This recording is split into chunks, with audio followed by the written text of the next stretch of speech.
পাঠাও আমাদেরকে শেষ করে দিয়েছে। আজকের পর থেকে আমরা সারা বাংলাদেশে যতগুলো অর্ডার ডেলিভারি করব, পাঠার মধ্যে আমরা কোনো অর্ডার ডেলিভারি করব না। পাঠাও ছাড়া আমরা অন্য কোনো কুরিয়ার দেখব। আজকে আমরা একটা সাম্প্রতিক একটা ইস্যু নিয়ে কথা বলবো, যেটা হচ্ছে আমাদের সাথে ঘটে গেছে পাঠাও নিয়ে।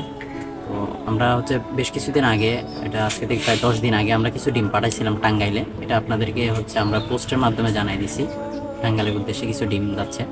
তো ওইখানে প্রায় 85 পিস হচ্ছে ডিম ছিল আমাদের। 85 পিস ডিমের মধ্যে আমাদের কাস্টমার এটা ডিমটা হাতে পাইছে হচ্ছে গতকালকে। তো ফুল ডিটেলসে যদি বলি, আমরা পাঠাওয়ার মাধ্যমে পাঠাইছি। তো পাঠাও আমাদের হোম বাসা থেকে নিয়ে গেছে। প্রায় ডেলিভারি 400-350 টাকা নিয়েছে, যেহেতু ওটা একটু ওজন বেশি ছিল, প্রায় 9 কেজির মতো। টোটাল প্যাকেজিং সব কিছু মিলে 9 কেজি আসছে। তো আমরা ওই অনুযায়ী হচ্ছে ওদেরকে টাকাটা পেড করেছি এবং ইনস্ট্যান্ট ডেলিভারি দিয়েছি। আমরা বলছি এটা তাড়াতাড়ি পৌঁছাতে হবে, যেহেতু ডিম আপনার 1-2 দিন থাকলে এই গরমের মধ্যে সর্বোচ্চ 5 দিনের উপরে ডিম নষ্ট হয়ে যায়। 5 দিনের মধ্যে অনেক ডিম নষ্ট হয়ে যায়।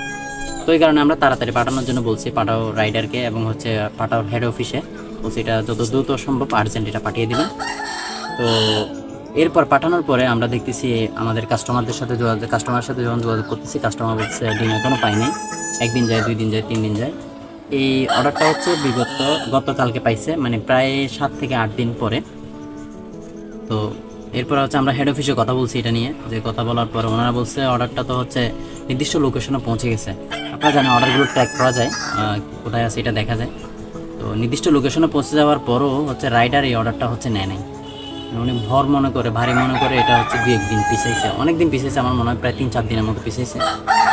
তো যার ফলে হচ্ছে আমার ডিম প্রায় ওইখানে বক্সের মধ্যেই নষ্ট। এরপরও হচ্ছে যখন এই পার্সেলটা হচ্ছে আমার কাস্টমাররা হচ্ছে হাতে পাইছে, তখন সেটা খুলে দেখতেছে প্রায় 38 থেকে 40টা ডিম ভাঙা ছিল। এটা আবার আমাকে আমার কাস্টমাররা বলছে। তো টোটাল দোষটা আমরা তার উপর দিতে পারতেছি। এটা আমরা সুন্দর মতো প্যাকেজিং করে দিয়েছিলাম, আপনারা হয়তো প্যাকেজিংয়ের ভিডিওটাও দেখছেন। তো এবং হচ্ছে কানায় কানায় গাছের বুশি, যেটা বলি আমরা গাছের গুঁড়ি, ওটা দিয়ে হচ্ছে আমরা ফিল আপ করে দিয়েছি। ভাঙার কোনো সুযোগ বা স্কোপ আমরা রাখি নাই।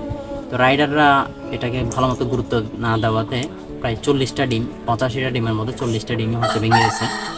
তো এখন আমার প্রশ্ন হচ্ছে, এই যে টোটাল যে ক্ষতিটা, ওরা ডিম হচ্ছে পার্সেলটা পাঠাইছে হচ্ছে দেরি করে, তারপর যে 40টা ডিম হচ্ছে ভাঙা ছিল, প্রায় 30 থেকে 40টা ধরেন।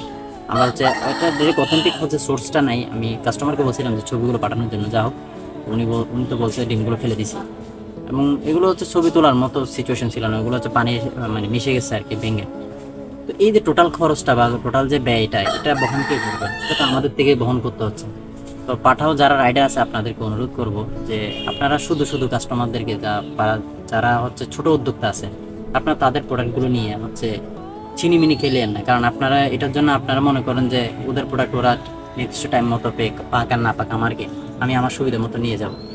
তো এই যে কাঁচামাল যেগুলো যায়, এগুলো হ্যাঁ, এগুলো যদি হচ্ছে আপনার বিভিন্ন প্রোডাক্ট হতো, অ্যাক্সেসরিজ হতো, তাহলে ঠিক ছিল। কিন্তু কাঁচামালের ক্ষেত্রে হলে আপনারা এটা নির্দিষ্ট সময় অনুযায়ী পৌঁছে দিতে হবে যত তাড়াতাড়ি সম্ভব। যেমন আমের ক্ষেত্রেও আমরা এখন হচ্ছে বিভিন্ন গ্রুপে দেখতে পাই, বিভিন্ন রাইডারদের বিরুদ্ধে অভিযোগ আসে যে আমগুলো নির্দিষ্ট সময়ে পৌঁছানো হয় না, যার ফলে অনেক আম নষ্ট হয়ে যায়। তো এই নষ্ট হওয়ার যে ক্ষতিটা, এটা তো কাস্টমারে নেবে না, কাস্টমার তো দায় চাপিয়ে দেবে কার উপর? ক্ষুদ্র ব্যবসায়ীর উপর। তো যার ফলে আপনারা মানে আপনাদের অবহেলার কারণে আমি দেখতেছি এখানে হচ্ছে, বা আমি মনে করি এটা হচ্ছে রাইডারদের অবহেলা। সুতরাং রাইডারদেরকে বলবো যে এটা রাইডারদের উদ্দেশ্যে ভিডিওটা মূলত করা, এটা আপনারা অবহেলা করবেন না, আমাদের ক্ষতির কারণ হবেন না আর কি। তো এছাড়াও প্রত্যেকটা কুরিয়ারে আমরা দেখি যে আমরা তো এখন পাঠাওয়ার সাথে এই অভিজ্ঞতার সম্মুখীন হচ্ছি আমরা। ইন ফিউচারে হচ্ছে পাঠাওতে আমরা কোনো পার্সেল পাঠাবো না। এরপর হচ্ছে স্ট্রিট ফাস্টও এখনও দেখি নাই, স্ট্রিট ফাস্টও সেম দেখতেছি, কাস্টমার স্ট্রিট ফাস্ট নিয়েও এতটা হ্যাপি না। তো আস্থার জায়গাটা আসলে বাংলাদেশে নাই। তো যা হোক, আপনারা যারা স্বল্প উদ্যোক্তা আছেন, ক্ষুদ্র উদ্যোক্তা আছেন, তাদেরকে বলবো যে একটু তাড়াতাড়ি, এবং ডেলিভারি বয় এবং রাইডারকে বলবেন যে যত তাড়াতাড়ি দ্রুত সম্ভব পৌঁছানোর জন্য। তো আজকের ভিডিওটা হচ্ছে জাস্ট এই পাঠাওকে নিয়ে করা। তো আপনারা একটু সতর্ক থাকবেন, আর রাইডারদের উদ্দেশ্যে বলবো আপনারা যত তাড়াতাড়ি সম্ভব কাঁচামালগুলো পৌঁছে দেওয়ার চেষ্টা করবেন।